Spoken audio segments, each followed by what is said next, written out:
Hello, my name is Simon Evans and I'm co-founder, together with Victor Newman, of InnovaFlow Limited, which seeks to help businesses increase the agility of their innovation leadership and also better appreciate the totality of what we're calling the innovation ecosystem. There are a number of problems with innovation at the moment. Firstly, there's often very little agreement within a business about what innovation actually is and how it fits in with the so-called business as usual.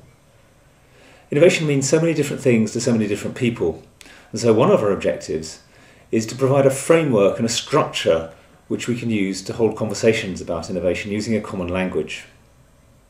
As part of this, and for the purposes of the game, we're going to use the working definition of innovation as the successful exploitation of new ideas to generate value. Secondly, too many people are stuck in the past and are still fighting their last successful battle with the same approaches and tools.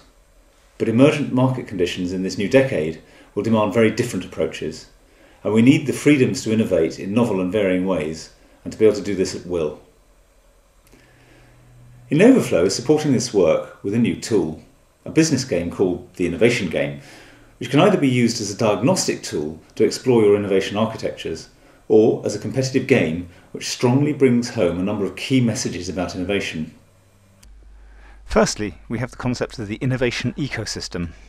This represents the concept that ideas can't really exist in a vacuum. They must be proactively supported and nurtured by a whole range of processes.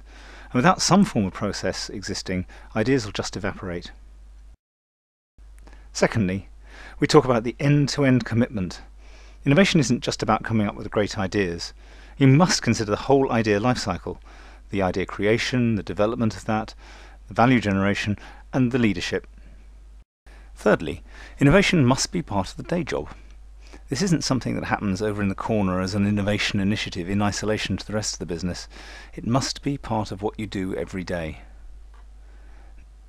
Next, the game illustrates very clearly how continuous innovation is critical to long-term survival. You can't rely on your current products to support you forever. Eventually they will run out of steam, and without a pipeline of new ideas coming through, you're in a lot of trouble. A really important learning is about having freedoms to innovate. There's a whole world of different approaches to innovation out there. Don't be constrained by the way things have always been done. Find a different way. Find something new. And lastly, as we all know, there's no such thing as a free lunch. Innovation takes an investment of many different types of resource, not just money. In fact, the innovation game identifies 5 different types of resource. The obvious ones being money and people, but we must also consider knowledge, innovation itself, the ability to come up with great ideas, and relationships. These then are the lessons we learn when we play the game.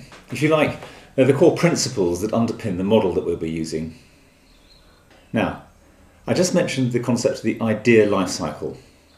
In creating the game, we've used a very simple model to provide a framework to describe innovation, and we can summarise this as create ideas, develop them into some kind of product with some value, realise that value, and then have leadership that makes the whole thing hang together.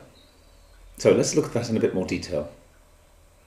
So, if we make an investment in a creative process, we end up with an idea, if we're lucky.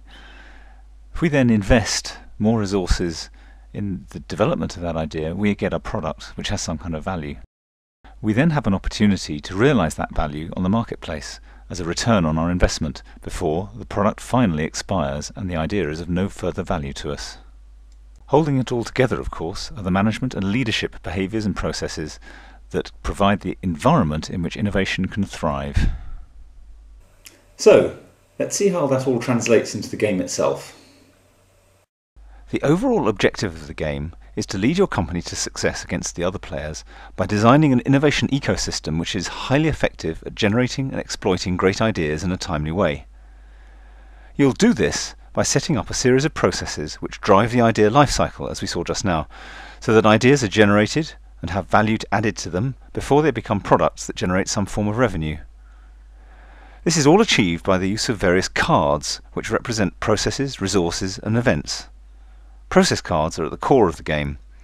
These provide the channels through which your ideas will flow, and these may be specialists, product strategies, events or even architectures. You'll start the game by choosing an initial set of 10 cards that form your strategic plan.